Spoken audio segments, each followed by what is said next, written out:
महा cartoon TV. PUBG वाला भूत।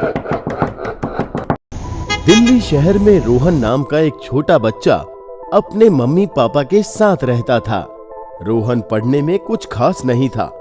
उसकी इसी बात से रोहन के माता पिता बड़े ही परेशान रहते थे। एक दिन घर में रोहन अपने माता पिता से फोन के लिए जिद करने लगा। माँ, मुझे एक फोन चाहिए। रोहन, इतनी छोटी सी उम्र में ये फोन लेने का कहाँ से सूझा तुम्हें? नहीं, अभी तुम छोटे हो, कोई फोन वोन नहीं मिलेगा। मेरे सारे दोस्तों के पास फोन है, बस मेरे ही पास नहीं है।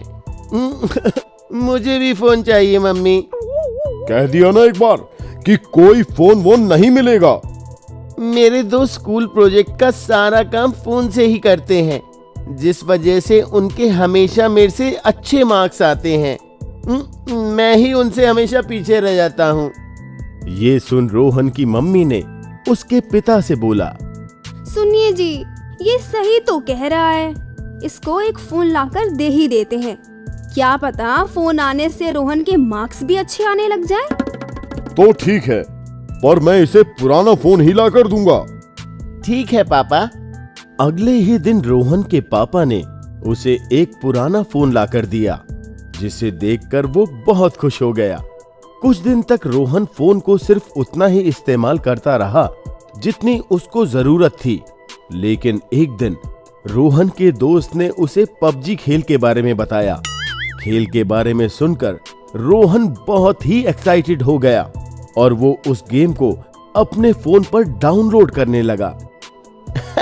ये तो बड़ी ही मजेदार गेम है, इसे खेलकर सारी बोरियत दूर हो जाती है।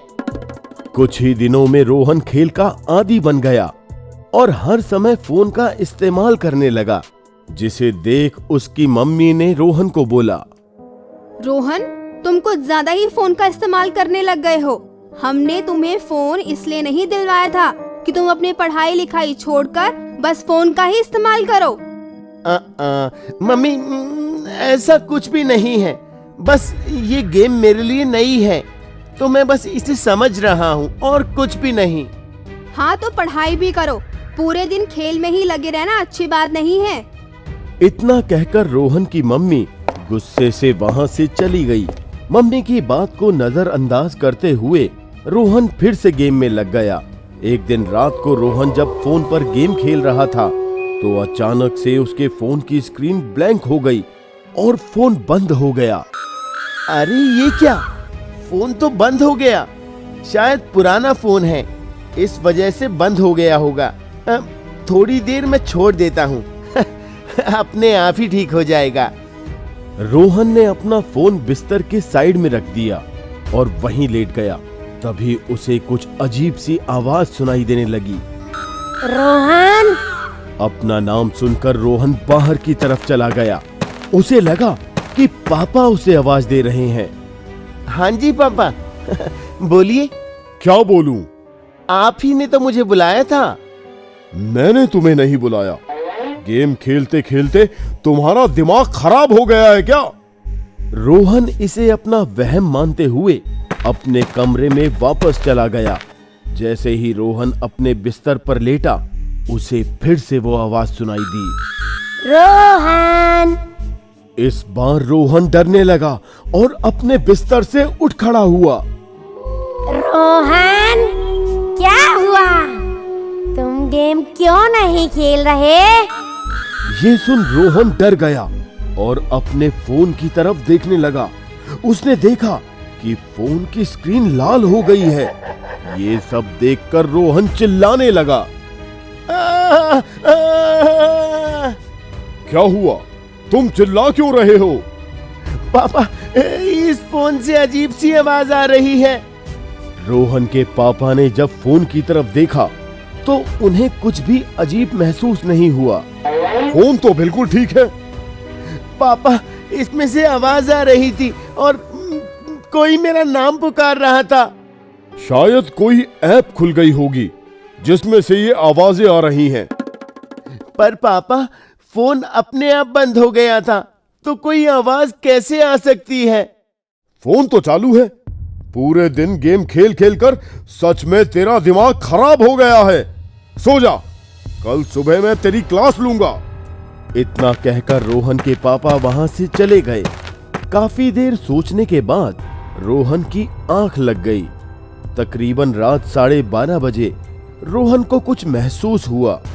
उसने देखा कि उसका बिस्तर और कमरे का सारा सामान हिल रहा है। उसे कुछ भी समझ नहीं आया। जब वो अपने बिस्तर से बाहर उतरा तो उसने देखा कि उसका फोन हवा में उड़ रहा है और उसके फोन से अजीब अजीब सी आवाजें आ रही हैं। रोहन, क्या हुआ? गेम क्यों नहीं खेल रहे तुम? अपने सामने इतना डरावना नजारा देखकर रोहन डर के मारे बेहोश हो गया। अगली सुबह जब वो उठा तो उसने अपने मम्मी पापा को सारी बात बताई, लेकिन उन्होंने रोहन की एक ना सुनी। कुछ दिनों बाद जब कुछ नहीं हुआ तो रोहन ने फिर से पबजी खेलना शुरू किया। काफी रात हो गई थी और रोहन पबजी खेल ही रहा था कि तभी रोहन को अपनी स्क्रीन पर एक डरावना चेहरा दिखा। ये क्या है? रोहन को एक बच्चे का चेहरा दिखाई दिया।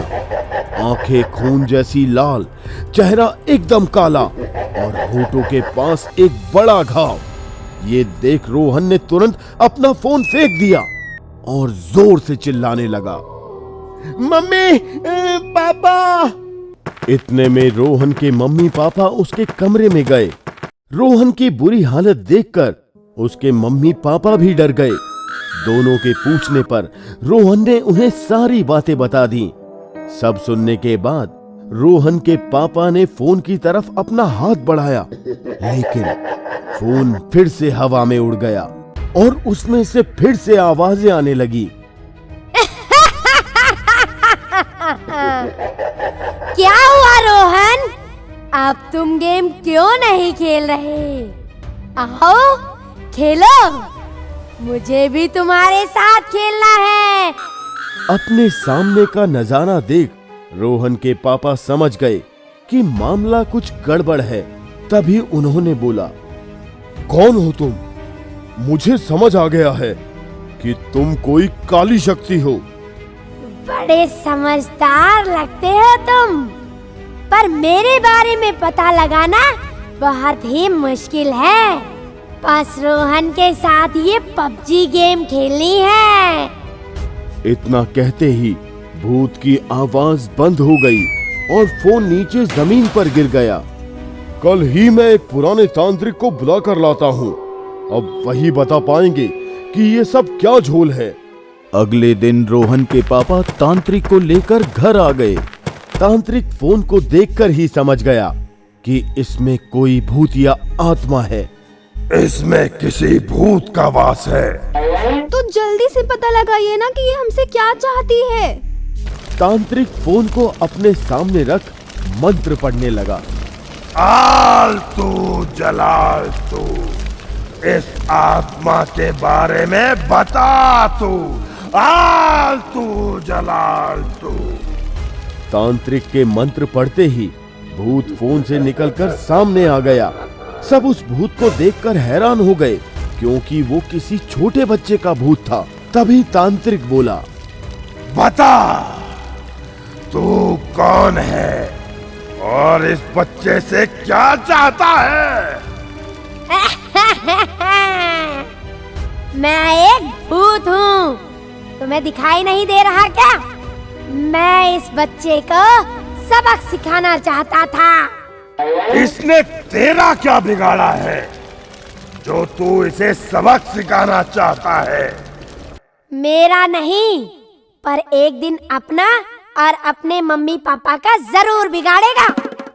सच सच बता, क्या तू कौन है? मैं भी रोहन की तरह जिद्दी बच्चा था। एक दिन जिस तरह रोहन ने अपने फोन के लिए घर में जिद की थी, मैंने भी वैसे ही जिद की थी। और फोन आने के बाद मैं भी पबजी जैसे खेल के पीछे पागल हो गया था।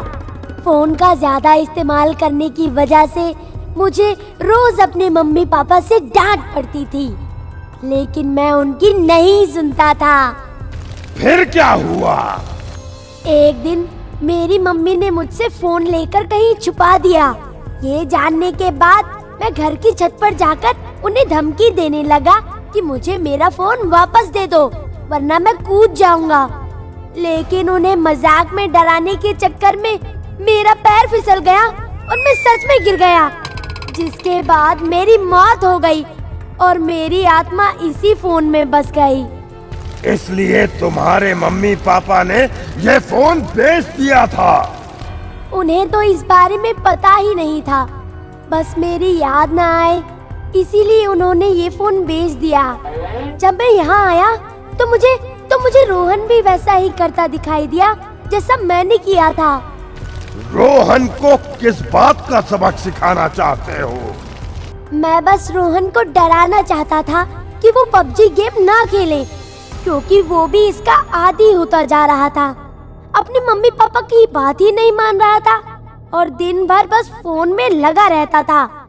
मुझे पता है कि जब आप घर वालों से दूर होते हो तो आपको कैसा लगता है। ये सब बातें सुनकर रोहन को एहसास हो गया कि वो कितनी बड़ी गलती कर रहा था। उसने भूत को कहा कि वो अब से फोन को बस उतना ही इस्तेमाल करेगा जितनी उसे जरूरत होगी और मम्मी पापा की बातें भी मानेगा। ये सब सुनकर भूत वहां से चला गया। तभी रोहन बोला, मम्मी पापा, मुझसे बहुत बड़ी गलती हो गई। अब से मैं आपकी सारी बातें मानूंगा और सिर्फ मैं पढ़ाई पर ही ध्यान दूंगा। अगर आपको हमारे वीडियोस पसंद आ रहे हों तो इन्हें लाइक करें, चैनल सब्सक्राइब करें और हमारे कार्टून शो सबसे पहले देखने के लिए बेल आइकन दबाना ना भूलें।